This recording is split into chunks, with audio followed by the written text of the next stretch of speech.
Good day and welcome back to another DBZ Dokkan Battle video. In this video we are going to take a look at how to beat the God of Destruction of Universe 12, Gin, which is a bit of an unfortunate name if you know who Ed Gein is, but anyway, we'll carry on.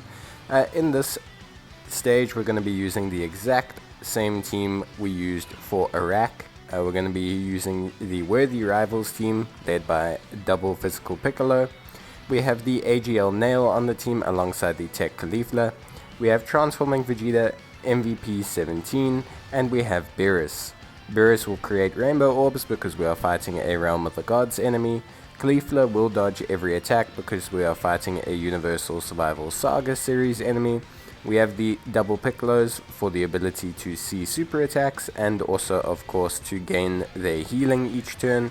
And we have Nail to act as a brick wall to provide healing as well with his links with Piccolo, and of course to pretty much just act as this massive form of defense. Then Transforming Vegeta, as long as he stacks enough, will be more than fine by the time he hits his final stage of transformation. And of course we will have the Beerus, who, like I said, creates rainbow orbs, but he does indeed also provide a source of damage. His active skill provides him with solid defense for one turn. And then we have MVP 17 providing defense to the entire rotation, along with also having damage reduction once health falls below a certain threshold. So that's pretty much how everything is set up. Gin, he is a bit of a strange one. So he supers, but he doesn't lower defense or attack, not on every super. And he pretty much has a level of evasion, but beyond that there's nothing to him. He's quite simple in terms of, you know, gods of destructions, I guess. He doesn't have any interesting gimmicks or anything. He's just how he is. He's just Gin. So he's pretty straightforward. Once you get everything set up, similarly with Iraq, we won't have any problems. It's just going to take a couple turns, and we need to make sure that we make the right decisions. One of those decisions is that you mustn't put good old Nail in front of any super attacks until he has like 700k defense. And then secondly, also with Piccolo, you need to make sure that with Piccolo you transform him when he's at about 280,000 or so defense. That's really going to help you out the most because it's going to enable you to tank attacks for double digits. You can see here we haven't done any items for this turn. This is because we have our strongest defensive rotation, and as much as we took 182,000 damage there, with this rotation we were bound to survive, and I'd rather take the turn early if we can, just so we can activate the item for next turn and have a layer of protection then. We always will have the ability to heal up. Piccolo's passive always provides a heal. As long as we generally keep everything in check, we will be able to provide healing. So that's really not too much of an issue. As long as our units continue to stack, we'll be able to recover the health. So that is just something that we need to be aware of, basically. And yeah, pretty much beyond that, everything else is relatively straightforward. The team stacks well enough that we survive after a couple turns, basically. Once they've managed to stack, everything goes pretty smoothly from there. Obviously, getting to that point is the risky part. You need to make sure that Beerus isn't in any uncompromising situations, that your units stack enough defense, you can heal up the damage him and MVP 17 take. You make sure that Vegeta supers as much as possible so that he can survive the attacks. Vegeta will never really be able to survive a super attack, but he definitely will be able to take normal attacks if he stacks enough, and just all those sorts of things. You need to just really make sure that these units thrive and that they get all the necessary ingredients to really proceed. As you can see here, we're going to make sure we pick up all of these physical orbs, and that's going to give us some healing. A little bit of AGL orbs for some healing there. And then of course we'll get another physical orb or so with good old 17, just so we can get a little bit more healing. As always, you just got to make sure that you get healing. Otherwise we use colored orbs to set up more how do I say, more favorable orb conditions for the next turn. That's also an option, just depending on where you're taking attacks. If you need that health, rather clear out some of the other colored orbs. If you constantly keep going for the same type orbs all the time, you're going to end up with a multicolored field, because picking up the same two types of orbs means the game's going to generate more of the others that you're going to elect not to take, and you're just never going to get enough orbs. So when you can, you do need to remember that you do need to clear some of those strength, some of those tech, some of those int orbs off the field, and leave those AGL orbs as much as you can for good old Nail. And that's kind of where Beerus's Rainbow Orb changing ability really comes in handy, because it really allows us to kind of control the ability of where these orbs land. It really helps us kind of just keep everything in check. So it's really, really important that you do try and keep Beerus around. If you have Beerus, this is why he's a good option. Him creating those orbs is really helpful, and if you have a dupe in him, he really doesn't take that much damage. I mean, he does on the first blow, but afterwards he generally doesn't take enough that you will die. Obviously you'll die from a super attack, but I mean, beyond that, he doesn't really take enough that you will die. So Beerus is really, really solid. I think that first blow scares a lot of people, but realistically you should survive from it, and as long as you're not sitting on like 20k health, you should be more than fine. You just need to make sure that you keep yourself topped up, and that's why having Piccolos on both rotations is so important. That healing that he gives from his passive really helps out Nail as well, and the stacking, the ability for them to heal off orbs is super important. I mean, yeah, we used the active skill there, but you can see 40k and then 1k. I mean, 42,000 in this kind of event off of 2 attacks is really, really, really good. I mean, it's really good. So yeah, we're going to grab the physical orbs. We need the healing. We need to start stacking up on some health. We know Vegeta's going to take a lot of damage. He's unfortunately not going to get the super attack here. That's kind of the price we pay. He should be fine missing a single super attack. He'll start taking about 20k from normals in his final stage, rather than taking double digits, but that's okay. It's not the end of the world that happens. The reason we want to try and keep topped up on health is because at some point we do want to transform the Piccolos. Not only do they heal more when they transform, they also do more damage, and they gain damage reduction, which realistically allows them to tank all of the super attacks for double digits at a certain point, about 260 or so thousand defense. So that's really kind of an important thing, because obviously it essentially allows us to have two single-digit tanks on each rotation, which is really important in this kind of event, because it lets you soak up damage. You can move Piccolo into harm's way, and you don't need to panic or worry about things. The reason I didn't transform Piccolo there is because obviously we're not really in a threat situation. Tech Caulifla can dodge super attacks, and realistically we want him to stack as much as possible, because once he transforms he can't stack defense anymore. So although he'll take double digits from super attacks and from normal attacks, of course, the main thing is, without the ability to continuously stack his defense, his healing ability won't go back up. Remember, healing in Dokkan is directly connected to the amount of defense, along with their recovery stat from their hidden potential system. So you do need to be aware of those type of things. Though at this point we are starting to settle into the groove, I want to say. At this point in this kind of event, we've basically set up everything we need to set up. We just decide on whether we're transforming or not. Like here, we are going to transform Piccolo because it is time, and we need that additional damage reduction just to keep everything clutch, the additional healing. And now it's starting to, we want to ramp up the tempo. We want to get Piccolo's higher attack stat. We want to get those chance to crit. We want to start pushing through the boss now that we've kind of secured a foothold in the stage, I want to say. Now that we've got the ability to survive turns, to regain health, to heal, we now want to start looking at, okay, we want to now push through. We want to do damage to this guy, the reason there why we try to avoid the Dokkan attack is just in case we do take some damage this turn. Then we can obviously heal up next turn with the Dokkan attack, which is always helpful, it's always a nice little bonus.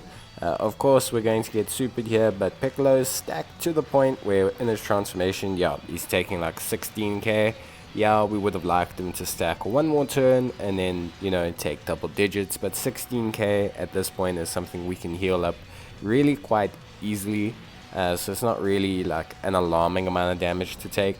Taking something like 80 or 90k is obviously uncomfortable because it does leave us a little bit in a stickier situation, but it's also not the end of the world. If you can transform Piccolo at any point where he'll probably take, less than 100k from a super, you can probably work around that. It's just gonna depend on how your other units are doing.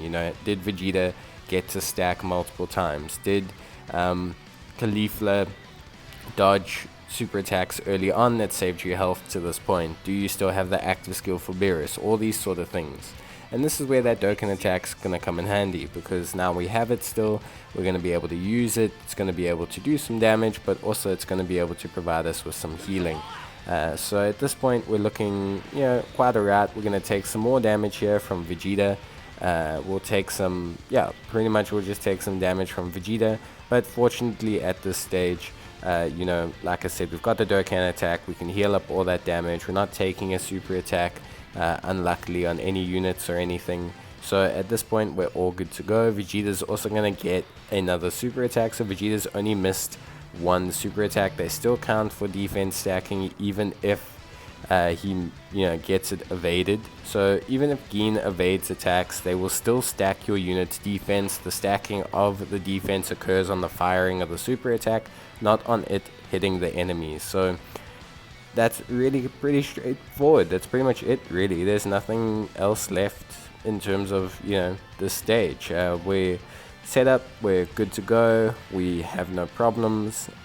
Everyone's all set up, they stack their defense, they looking good. So I think at this point you're probably solidified for the win. I mean, obviously things can go wrong for some reason.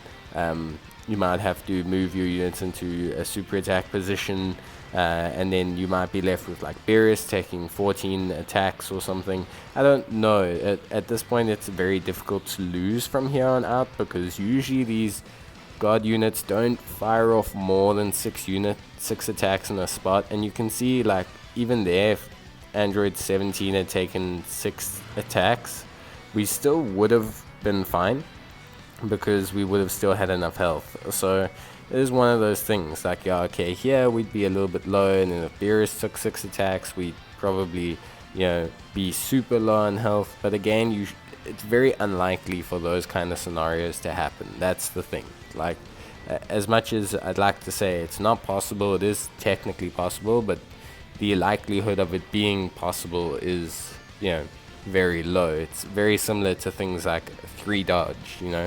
A lot of people besmirch 3 dodge. 3 dodge in my eyes is pointless, but at the same time, if it works for you that one time, you're gonna remember it, you're gonna do it to all your units, and that's fine. Like Dokkan and its RNG systems, ultimately at the end of the day, you can have 50% crit on a unit and never ever crit for like 5 attacks in a row.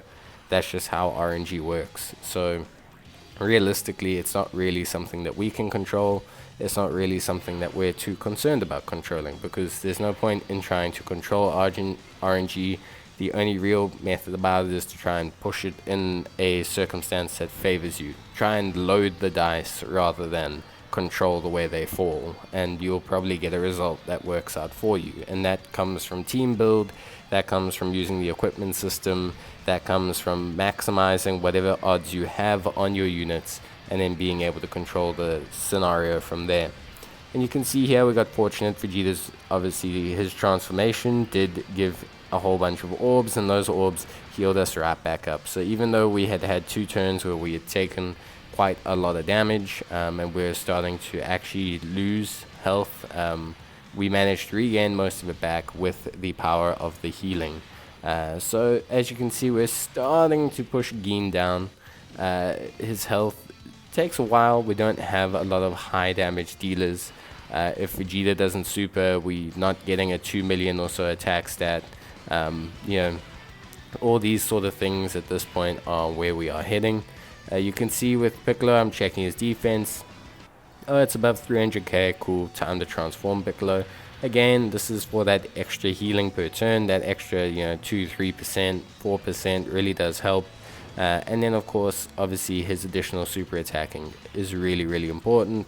His critical hit chance as well is super important. And the damage reduction ability now is really, really clutch. Now we don't have to, switch Caulifla into harm's way. We can just leave Piccolo and her as a set rotation, which does help because it means you don't have to break up any linkage that you have, and you can kind of switch units around more to suit the floating option, like Beerus and that, give them key, because you don't have to worry about keeping Caulifla in the middle slot because, oh, there's a super attack there. So, yeah, realistically now is the perfect time to transform him.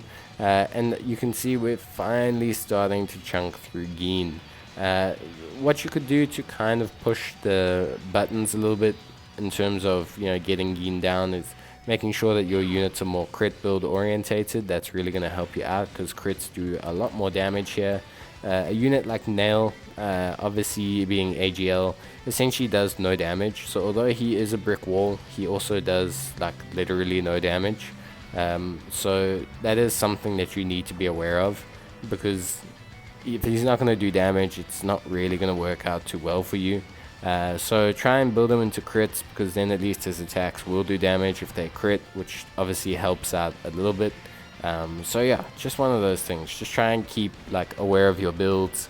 Try and make sure that the units you're taking have the correct gear on. Even a 55% unit or a Piccolo with a single dupe, if you throw a silver crit gear on, that's a 5 crit or a 3 crit or even a 2 crit bronze gear instead of just sticking like a health gear or defense, whatever you have. Similarly with Nail, similarly with Beerus, similarly with all these units. If you throw, even just 3 or 4 crit from the gear system on them, that's another 6-8% chance. And over the length of the event, like it is, that's really going to help stack up. That's like could be a whole another 1, 2, 3, or 4 attacks over. How many attacks have our units fired? We're at like turn 16. So chances are they've all at least fired minimum 16 attacks, because we've only missed like, I think, 2 attacks with Vegeta. So they've all fired at least 16 attacks. So based off of that notion alone, they should have at least fired 1 or 2 crits by now, due to that additional gearing that you've placed on them. So that synapsis alone kind of makes it worth it. But it's just going to be up to you. So just always check your units, make sure their gear is correct, or correct to what you want it to be. Make sure that you haven't left any of their hidden potential systems undone. If you can, take them, gain that extra link level. Things like, Nail and Piccolo, their link levels are great together. They share like 5 links, they level up great. So you gain them 3 or 4 levels in their links, and all of a sudden they're just gaining a little bit more health, they have a little bit more defense, a little bit more attack, and it just skews the odds in your favor. All of a sudden Piccolo's not starting with 92k defense, he's starting with 97k defense, even just after a couple link levels, and that all adds up. 5k adds up, it stacks faster, it moves higher, it's just better. So try and keep that in mind, especially for their attack damage. Like, I know Piccolo and Nail, if you link level them, their attack damage can really push up quite a bit. Piccolo's can like start actually breaching the 2 million mark. Nail himself can start really stacking up his defense.